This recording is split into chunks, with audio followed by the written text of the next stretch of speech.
인간과학원 13번째 시간 시작하겠습니다. 자, 이번 시간엔 어,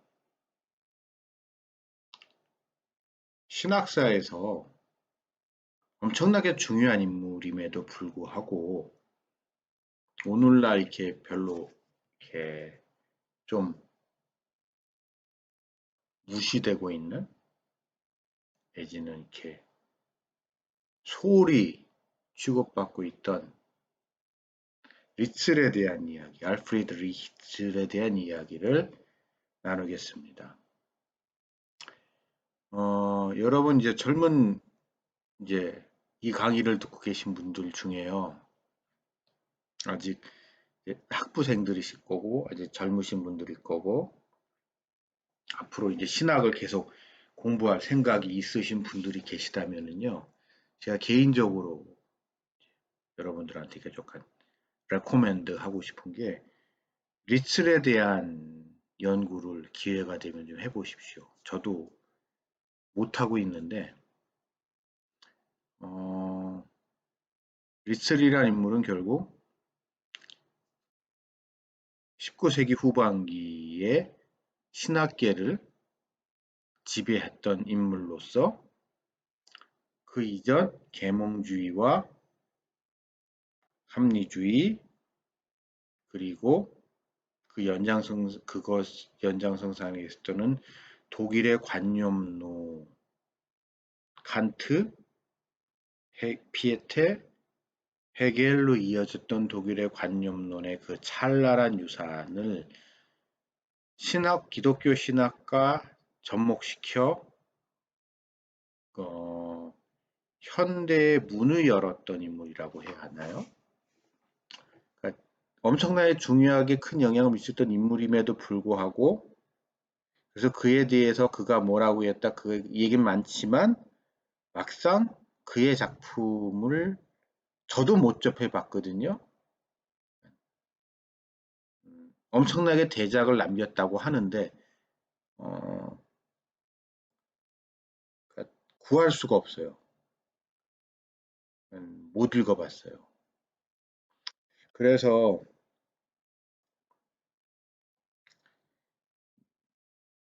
저도 다른 지금까지 살펴봤던 나눴던 분들은 신학자이나 철학자들에 대한 이야기는 제가 이 책에서 다루고 있는 부분도 있지만 제가 좀 직접 읽어보면서 느꼈던 부분, 들었던 생각 같은 거랑 접목시켜서 이야기를 나눴던 거지만 이거는 거의 전적으로 이 책에서 맥그라스 교수 지금 이 책에서 맥그라스 교수가 다루고 있는 이야기만을 근거로 이야기를 드리는 거기 때문에 좀 한계가 있는데 어쨌든 그는 엄청 중요한 인물인 것만은 분명합니다. 리틀이 왜 중요하냐? 특히 우리 칭이라는 부분에 있어서 리틀은 그 독일의 관념론을 그의 시대는 독일의 관념론이 세상을 평정했던 시대입니다. 모든 지성계를 평정했던 시대예요. 그 시대를 살아가면서 신학도 그거와 접목시켜 독일의 특히 이 사람 이제 루터교 신학자로서 루터교 배경을 가지고 있는 사람으로서 어, 어제 그 시점을 기준으로 했을 때 기독교라는 것, 기독교의 교리를 갖다가 신학을 현대화시킨 인물이죠. 그러면서 결국 어, 칭이라는 부분에 있어서도 이전 과거의 그러니까 잊혀졌던 과거의 전통을 다시 끄집어내서 사람들한테 재발견을 시키면서도 그것을 발전시키는 역할을 했습니다. 특히 신이라는 부분에 있어서 이제 중요하게 생각할 수 있는 게 이거 칸트의 이야기. 그러니까 칸트에 있어서의 인간의 어, 칭이라는 부분에 지금 지난 시간에 살펴봤듯이 칭이라는 부분과 관련된 중요한 건 뭐냐? 결국 인간의 한계 그 자체, 인간의 이성의 한계, 인간의 경험의 한계, 그러기 때문에 그 한계를 극복할 수 있는 유일한 어, 가능성인 하나님의 은총에 대한 이야기를 다시 재발견을 하면서 칭이라는 부분을 주목을 합니다. 그러면서도 거기서 끝나는 것이 아니라 그가 배웠던 해겔의 그런 변증법적 역사 발전관을 수용하면서 기독교라는 종교를 새롭게 해석을 합니다. 그러니까 우리가 그런 얘기를 하잖아요. 기독교라는 게 어떠한 종교냐? 유대인들, 그러니까 히브리인들의 야훼 신앙이 이제 서구 그러니까 헬레니즘 사회 속에서 헬라 철학과 결합이 돼서 역사적인 변증법적 발전 속에서 기독교라는 게 등장하게 됐다는 그런 이야기를 들어보신 적이 있을 텐데요. 이제 이런 이야기가 이제 리스를 통해서 이제 등장하게 된 거죠. 그래서 그는 이건 해겔에게 있어서 영향을 받은 부분인데요. 이제 해겔의 이야기를 그대로 이어오면서 이러한 변증법적 역사 발전의 최종적인 단계, 그러니까 종교에 있어서 변증법적 역사 발전의 최종적인 단계가 뭐냐? 기독교인 거죠. 그리고 기독교 중에서도 뭐냐? 프로테스탄트인 거죠. 그러니까 이러한 의식 구조, 이러한 사고 구조는요, 오늘날까지 우리나라 사람들한테도 영향을 되게 많이 미쳐요. 그러니까 특히 한국에서는. 그러니까 여러분, 우리 뭔가 이게 새로운 건 좋은 것 같잖아요. 그러니까 새로운 거는 그래도 과거로부터 이런저런 시행착오가 있었지만 어쨌든 발전하는 과정 속에서 최종적으로 지금 현재로선 최선인 것이 지금 우리가 만약에 나오는 새로운 그 무엇이라고 생각을 하잖아요. 그래서 신형을 한국 사람들은 되게 좋아해요. 근데 이게 결국은 이러한 해겔의 변증법적 역사 발전의 과정 속에서 일어났었던 그런 역사는 그렇게 발전해 나간다는 그런 해겔의 사고방식이 영향을 많이 미치고 있습니다. 아직 오늘날 우리까지도. 어, 그래서 어, 리틀은 이러한 해겔의 주장을 수용을 해서 그것을 통해서 기독교를 새롭게 해석을 합니다. 그러면서 어떻게 보면은 이제 좀 이제 그 시절에 오히려 독일에서 나 신학계에서 좀 이렇게 주목받지 못했던 잊혀졌던 부분을 되게 많이 강조해. 그러니까 리츠 같은 사람에 대해서 이렇게 복음주의권에서 나온 이제 교회사 책들 같은 경우에 지나치게 이렇게 무슨 자유주의 신학의 괴수 같은 식으로 이렇게 부정적으로 평가하시는 경우도 있는데 리츠는 그렇게 볼 사람은 아닌 것 같습니다. 제 개인적인 판단으로는. 물론 제가 그의 책을 제대로 읽어보지 못한 상태에서 이렇게 평가하는 건 좀 문제가 있을 수 있지만 기본적으로 이제 리틀이 가지고 있었던 생각은 어, 기독교의 전통을 다시 부활하는 거였거든요. 특히 루터에게 있어서 가지고 있었던 그리스도 중심성, 그 다음에 은혜에 대한 강조 같은 것을 다시 주목시킵니다. 그래서 그는 신학에 있어서 중심에 무엇을 갖다 놓냐? 너무 캐캐묵은 이야기라고 생각했었던 구원론을 다시 신학의 중심으로 갖다 놓고 그 구원론으로부터 이제 모든 신학의 이제 이야기들을 전개해 나갑니다.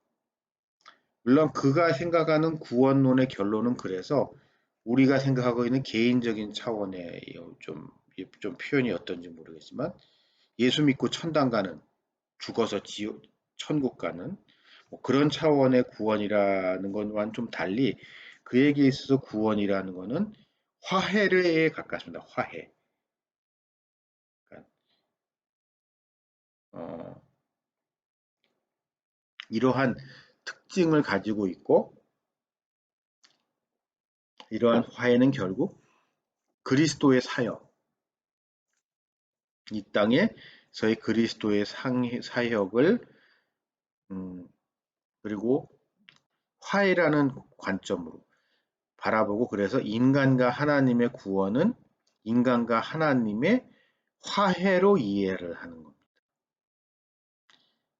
그래서 인간은 그에게 있어서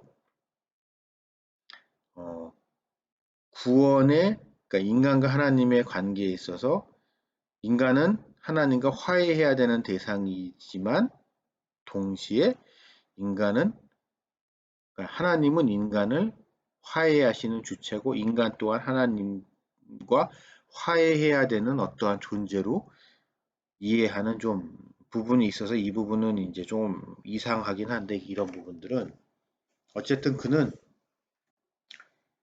아, 이것을 통해서, 이 화해를 통해서 일어나는 칭의라는 부분을 다시 끄집어냅니다. 그 화해를 통해서 일어나는 게 뭘까요? 결국 인간과 하나님이 화해하게 되면 어떻게 되죠? 그것을 통하여 하나님이 인간을 의롭게 하시고, 하나님의 의가 인간에게 영향을 미치게 되는 것으로 바라보게 되는 그러한 관점을 리츠를 통해서 다시 주목을 받고 되는데, 그러면서 이러한 하나님의 화해가 완전히 이루어진 게 뭘까요? 결국 그에게 있어서 중요하게 부각되는 건 결국 하나님의 나라, 하나님의 왕국이라는 것이 그에게, 그를 통해서 기독교의 핵심적인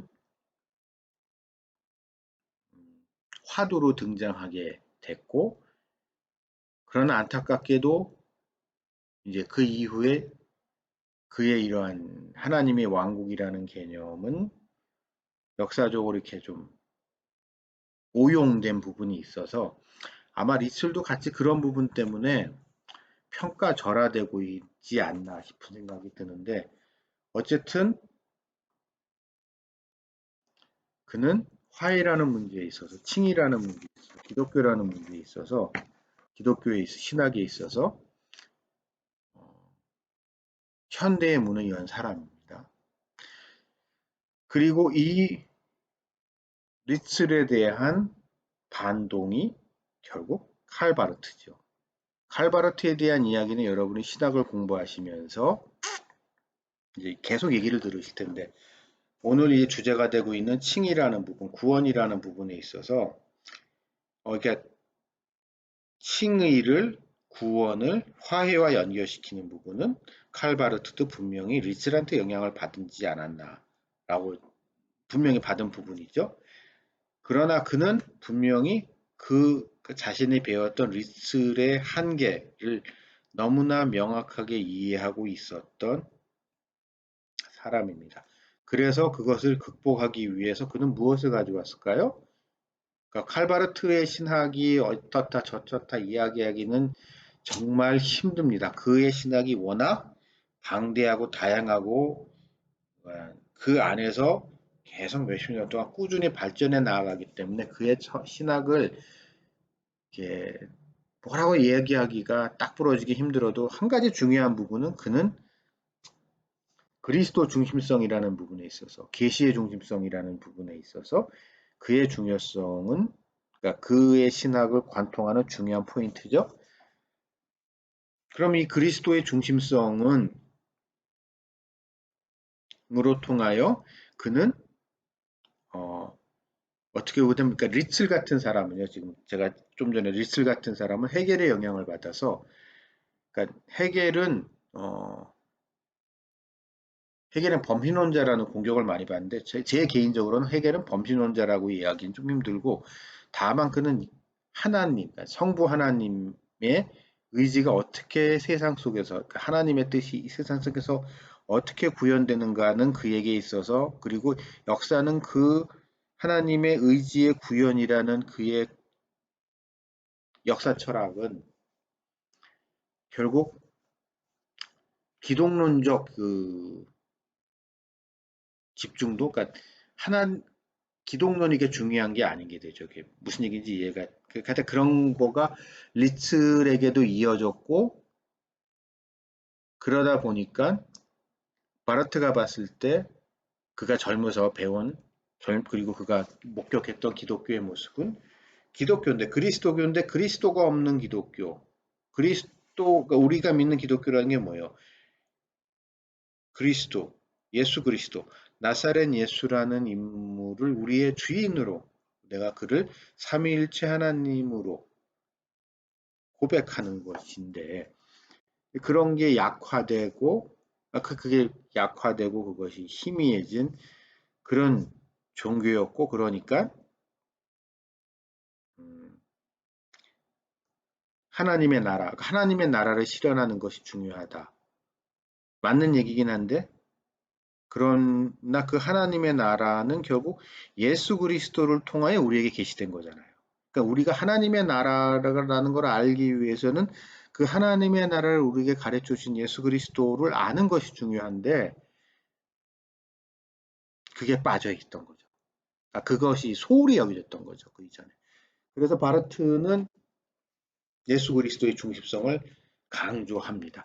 그러나 그럼에도 불구하고 이제 칭의론이라는 부분, 이제 우리가 다루기는 칭의론이라는 부분에 있어서 바르트에게는 분명히 한계가 있는데 예수 그리스도는 근데 이제 바르트 자신도 결국 독일의 그런 관념론, 그 본인이 슐라이로마허나 그러니까 해겔을 비판하고 그거를 극복하고자 무던히 애를 썼음에도 불구하고 자신이 배워왔던 그 전통의 한계를 극복하지 못해요.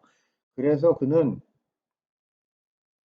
예수 그리스도의 중심성을 내세웠지만 그 예수 그리스도를 십자가의 예수 그리스도, 부활하신 예수 그리스도, 승천하신 그리스도, 그 이전에 성육신하셨던 그리스도, 그, 그, 그러면 그것을 통해 우리를 구원하신, 우리를 의롭게 하신 그 예수 그리스도에 대한 집중력이 떨어집니다. 그러니까 뭐냐면 예수 그리스도가 성삼위일체 하나님이 한 위격이신 예수 그리스도가 창세전부터 지금까지 늘 아버지 하나님, 성부 하나님, 그리고 성령 하나님과 삼위일체 하나님으로 이 세상의 주인으로 선재하시면서 세상의 모든 것을 주관하신다고 하는 걸 강조한단 말이에요.